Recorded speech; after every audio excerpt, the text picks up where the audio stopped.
dirais quand même que l'école catholique a plutôt été favorisée ces dernières années en termes de financement. En tout cas, ils ont considérablement augmenté. Les financements publics ces dernières années ont considérablement augmenté en faveur de l'école confessionnelle. Le problème là, c'est que du coup, c'est l'école publique qui en pâtit un peu, puisque du coup, elle a moins de financement par élève et par enseignant. Vous êtes sûr que ces financements ont augmenté?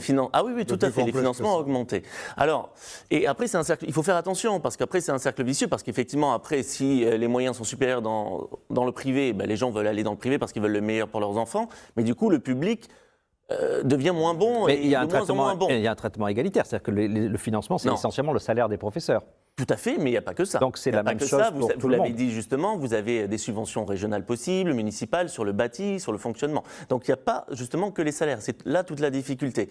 Mais pour revenir précisément à votre question de départ, là encore, pas de difficulté, chacun est libre en effet. Mais si on est dans une logique confessionnante, eh bien forcément on ne peut pas demander le financement public. Si on veut avoir le financement public, alors ce qui est cultuel doit rester optionnel.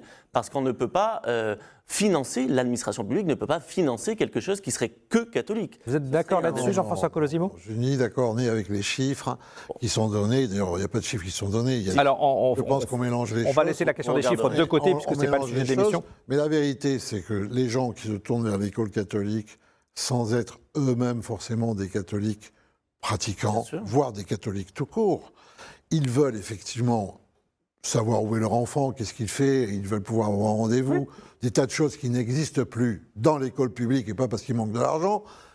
Mais à côté de ça, ils veulent aussi que leur enfant soit éduqué dans un certain set de valeurs, comme le partage, comme la générosité, comme des vertus qui font partie de la morale universelle, de la morale naturelle, qui ne sont pas la morale catholique. Moi, je crois que dans les écoles catholiques, on fabrique des citoyens qui sont ouverts sur l'altérité, n'est-ce pas?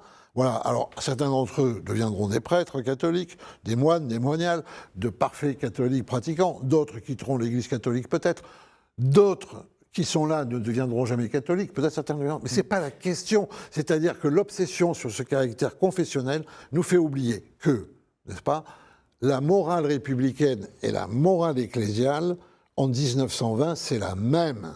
N'est-ce pas? C'est ce socle de la morale naturelle.